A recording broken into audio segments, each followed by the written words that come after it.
Assalamualaikum warahmatullahi wabarakatuh. Pertemuan kita lanjutkan pada masih dalam siklus daya uap pada siklus ideal Rankine. Kali ini kita akan melihat bagaimana sih untuk meningkatkan efisiensi dari siklus Rankine ini. Jadi ada beberapa cara yang bisa kita lakukan, ya. Yang pertama adalah menurunkan tekanan di kondenser.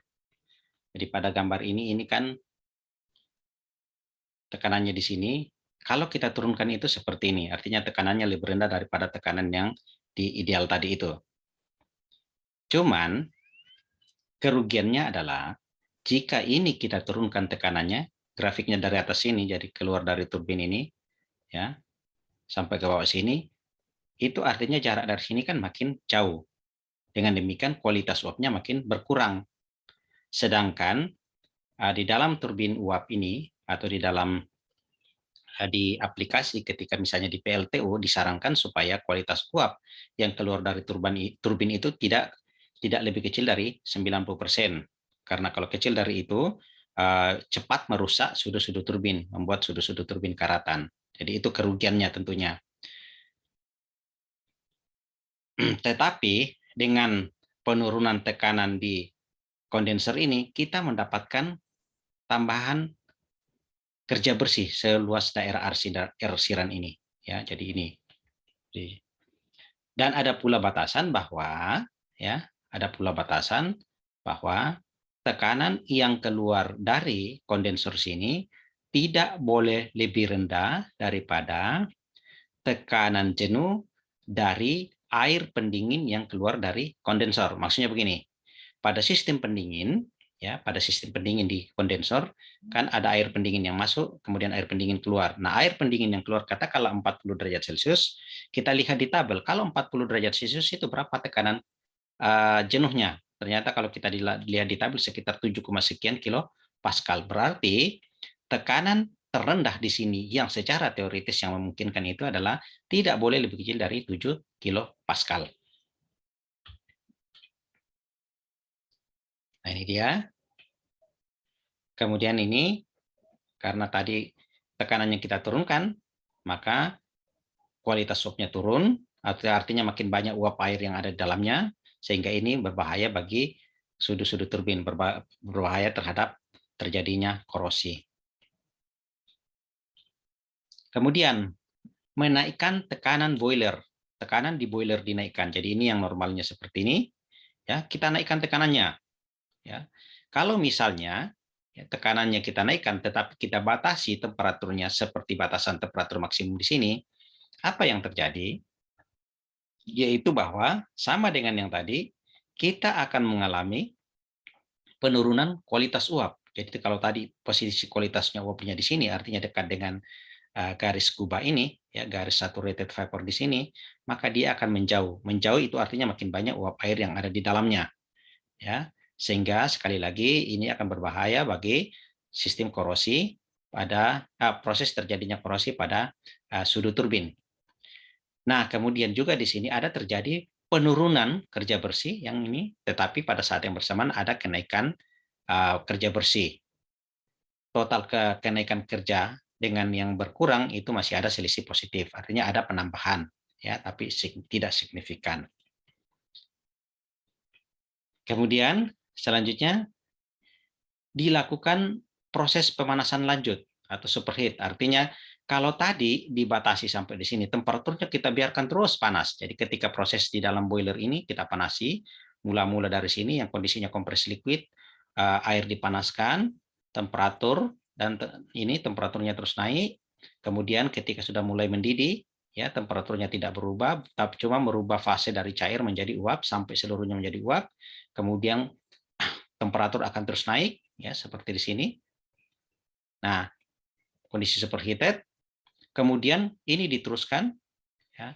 Cuman tentu saja temperatur maksimum yang di sini dibatasi oleh kemampuan bahan itu, ya. Jadi sejauh ini masih sekitar 600-an sekian derajat Celcius, ya. Ya, sekitar 600 derajat Celcius. Tentu saja kalau material ada material yang lebih bagus lagi, yang dapat menahan suhu panas, ya, pada yang maksudnya material sudut turbin yang bisa menahan temperatur yang jauh lebih tinggi, maka tentu saja ini bisa dibuat sejauh sesuai dengan kemampuan dari material sudut turbin itu. Ya, tentu saja kelebihannya ini kenaikan dalam kerja bersih, ya, kemudian kualitas uapnya juga akan makin bagus, ya. Kualitas uapnya makin bagus. Jadi dari hasil kualitas uap akan bagus kepada sudut-sudut turbin, cuman dari segi temperatur harus dibatasi supaya tidak merusak turbinnya. Jangan sampai turbinnya lumer, ya.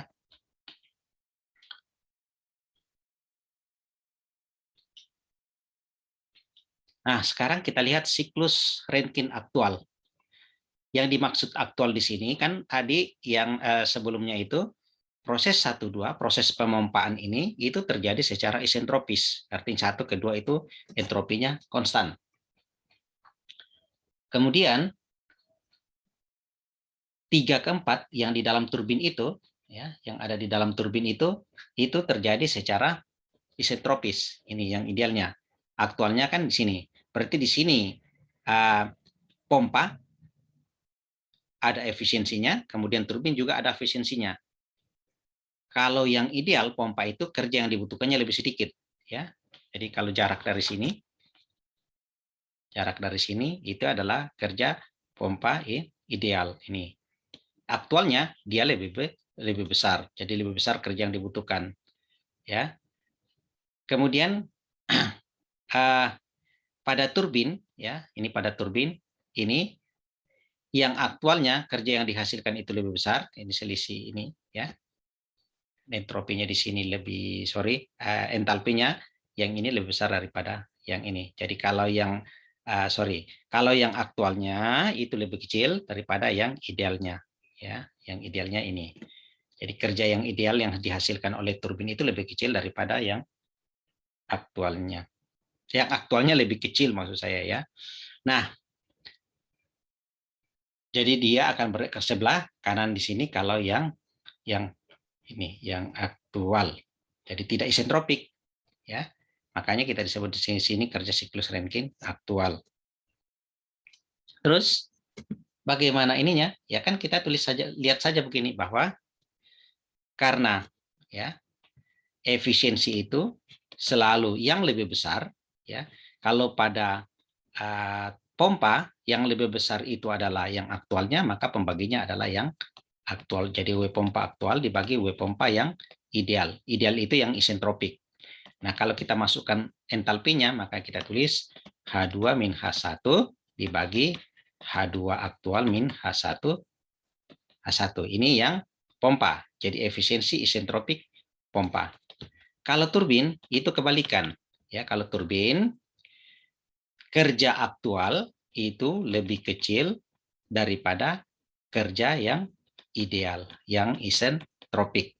Jadi kado turbin itu kita tulis di sini H3 min H4 aktual dibagi dengan H3 min H4 yang isentropik. Jadi yang isentropik yang ini, yang isentropik yang ini, yang ideal yang ada, yang aktual yang ada hanya, ya. Oke. Nah, kemudian yang lain-lain semua nanti sama, ya, persis cara perhitungannya. Jadi kita hitung dari titik ke titik. Kemudian, ya, oh ini sudah saya editakan yang di oret-oret tadi, ya. Perlu. Nah, kita lanjutkan. Contoh soal, ya, kita lihat contoh soal bagaimana sebuah pembangkit tenaga uap bekerja berdasarkan siklus Rankine. Uap masuk ke turbin, ingat, ya, pada siklus Rankine kita, ya. Sorry, saya harus gambarkan lagi, saya lupa, ya. Ini jadi apa miring-miring sesuai dengan gambar di bawah sini. Iya. Ini kok miring, ya. Sorry. Kita perbaiki dulu, ya. Ya, kita lanjutkan. Jadi yang ini gambarnya, ya. Oke. Jadi uap masuk ke turbin. Masuk ke turbin itu di mana? Yang di sini titik 3, ya. Titik 3. Jadi bisa kita tulis bahwa ini kan P2 sama dengan P3. Jadi P2 sama dengan P3, datanya kita ketahui 10 megawatt Pascal, atau kalau kita jadikan kilopascal menjadi 10.000 ya kilopascal. Kemudian ya T3 ya, T3-nya itu adalah 520 derajat Celcius. Berekspansi ke tekanan 20 kilopascal, artinya di sini P1 sama dengan P4 ya, P1 sama dengan P4 sama dengan 20 kilopascal. Efisiensi isentropik turbin, ada efisiensi turbin 88%, kemudian efisiensi pompa 85% ya.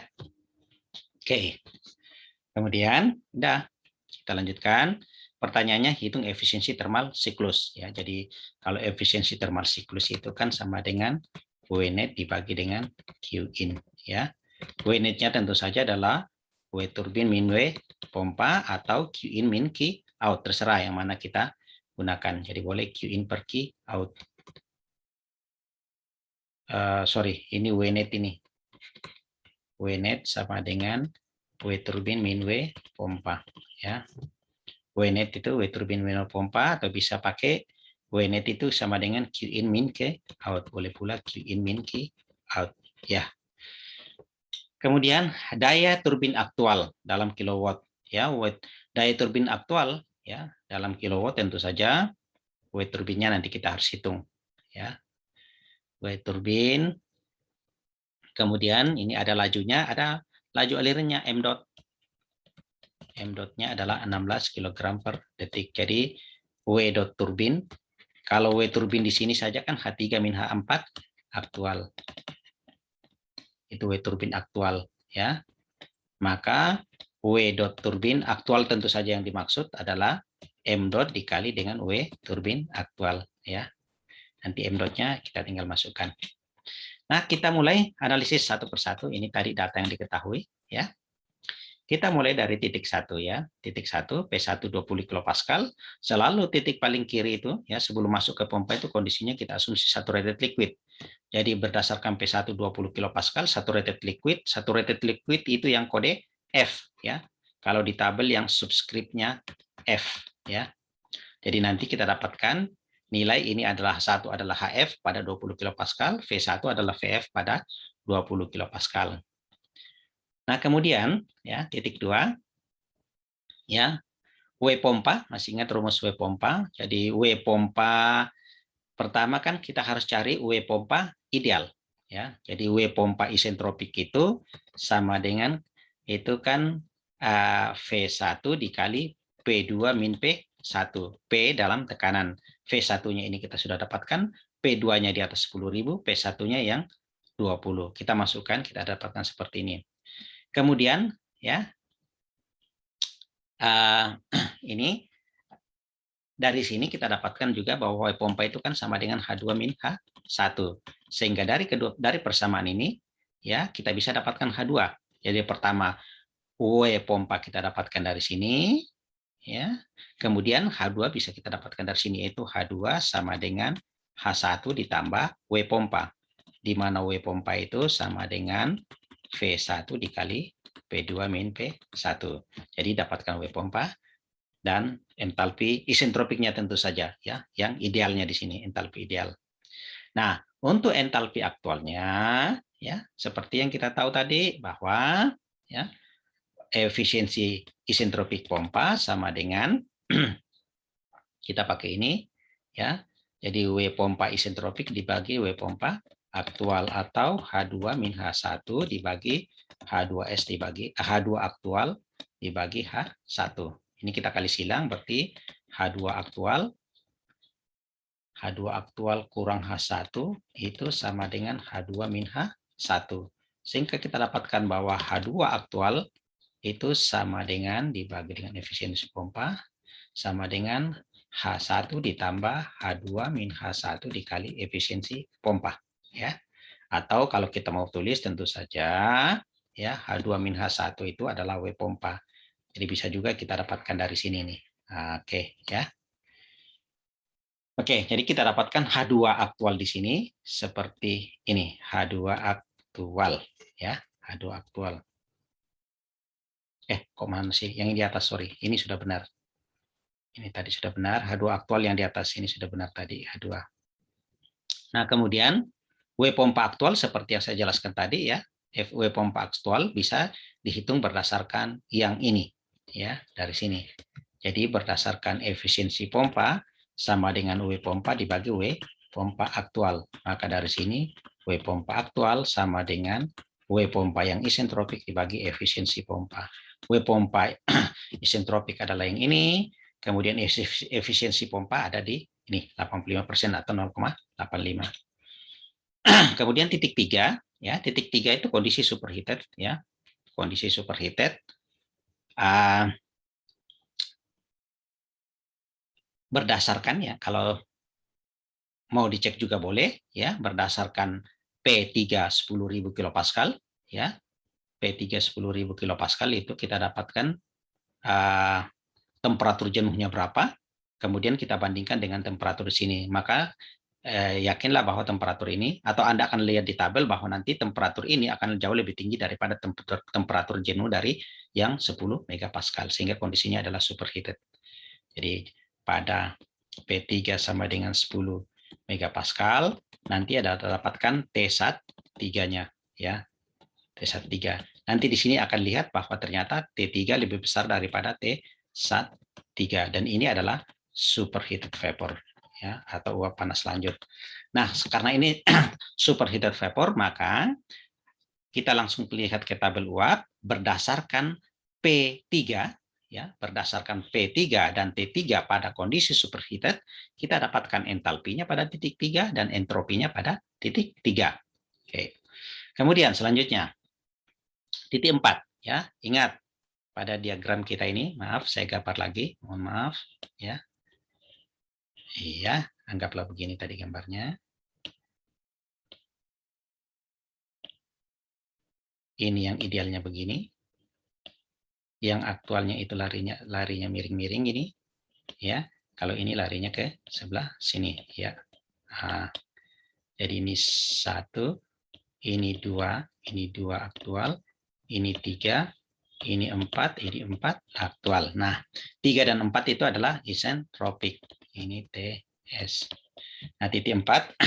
Nah, sehingga dari sini kita lihat bahwa nanti di sini masih yang ideal dulu kita lihat di titik 4 idealnya kita dapatkan bahwa S4 sama dengan S3 ya. S4 sama dengan S3. Kemudian S4 sama dengan S3.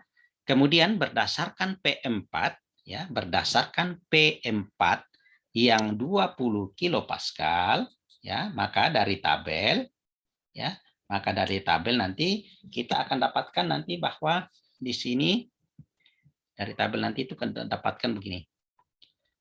SF4-nya itu nanti 0,832. SG4-nya itu sama dengan 7,9085. Kalau kemudian SFG4-nya itu, SFG4 itu artinya SG min SF, itu sama dengan 7,0765. Semua satuannya kilojoule per kilogram Kelvin. Kemudian tadi S3 sama dengan S4-nya itu besarannya tadi itu adalah 6,6622. Nah, sekarang kita bandingkan, lihat. Berdasarkan P4 kita dapatkan SF dan SG-nya seperti ini. Ternyata S4 itu terletak antara ini dan ini. Itu artinya bahwa kondisi di titik 4 itu kondisinya adalah campuran. Nah, kalau campuran wajib kita harus mencari kualitas campuran atau kualitas swabnya. Nah, kita lihat di sini X4-nya sama dengan 0,82 ini dan seterusnya. Ya, tentu saja masih ingat mudah-mudahan rumusnya. X4 itu kan sama dengan S4 min SF4 dibagi dengan SFG 4. Masukkan angka-angka ini, S4-nya dari ini, 6, ini, S4-nya yang ini, SFG-nya adalah yang ini. Masukkan, kita dapatkan nilai yang ini. Demikian pula untuk H4, H4-nya kita dapatkan dengan menggunakan rumus. Ya. H4 itu kan sama dengan HF4, jadi H4 itu sama dengan HF4 ditambah X4 dikali HFG4. Di mana HF4 itu didapatkan dari tabel berdasarkan nilai P4. Ya, jadi dari tabel nanti berdasarkan P4 ya. itu nanti kita dapatkan HF4-nya berapa, kemudian HFG4-nya berapa, ya. Ya, dari tabel nanti masuk lihat sendiri. Kemudian dari situlah kita menggunakan rumus ini, ya, HF4-nya kita masukkan, X4-nya seperti ini yang kita sudah peroleh, kemudian HFG4-nya kita masukkan, maka kita akan ketemu dengan hasil seperti ini. Nanti silahkan Anda coba sendiri, lihat di tabel berapa harga-harga itu, kemudian Anda hitung, bandingkan hasilnya dengan yang ini. Oke, nah itu baru yang isentropik tadi. Ya, sekarang yang aktualnya, ya, ingat tadi di turbin sini. Jadi yang turbin tadi itu masih ingat, ya. Kalau yang turbin tadi kan apa namanya? Rumusnya itu turbin, ya. Efisiensi turbin, efisiensi isentropik turbin sama dengan aktual, jadi H3 min H4 aktual dibagi dengan H3 min H4 yang isentropik, ya. Barulah kita di sini kita kali silang, ini menjadi H3 min H4 aktual sama dengan dalam kurung H3 min H4 dikali efisiensi turbin. Atau kita dapatkan H3 sama dengan H4 aktual ditambah dalam kurung H3 min H4 dikali efisiensi turbin, ya. Oke. Jadi seperti itu hasilnya. Loh, kok H3? Mohon maaf, ini bukan H3 yang kita cari. Yang kita cari adalah H4 aktual, sorry. Mohon maaf, H4 aktual sama dengan H3 minus dalam kurung H3 minus H4 dikali efisiensi turbin. Ya, oke. Maaf, tadi saya keliru. Maka kita dapatkan H4 aktual seperti yang ada di atas sini, 2342. Ya.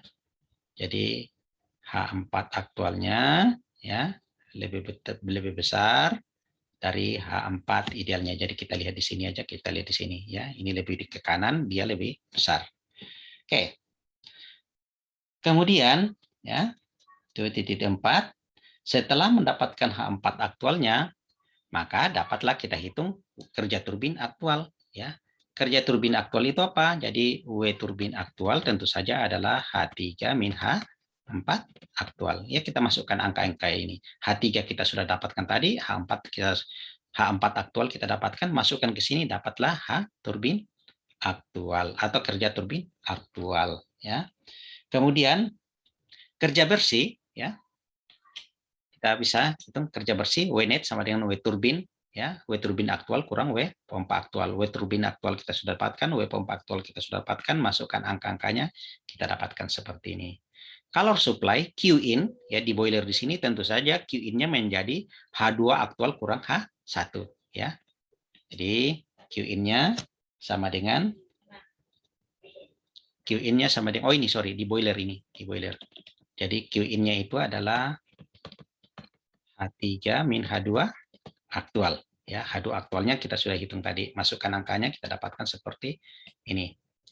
Maka efisiensi termal adalah W net dibagi dengan Q in. Jadi efisiensi termal itu berasal dari, ya, W net dibagi dengan Q in. Kemudian, ya, kita lanjutkan daya turbin aktual, ya. Dalam ini W.net sama dengan M.steam. M.nya tadi yang kita ketahui yang besarannya 16 kg per detik itu, kemudian kita kalikan dengan W netnya yang ini. Maka kita dapatkan daya turbin aktual itu sama dengan ini sekitar 17,328 megawatt. Oke, saya kira pertemuan kita untuk siklus turbin aktual, siklus Rankine aktual hari ini, ya, kita cukupkan sampai sini. Sekian, Assalamualaikum warahmatullahi wabarakatuh.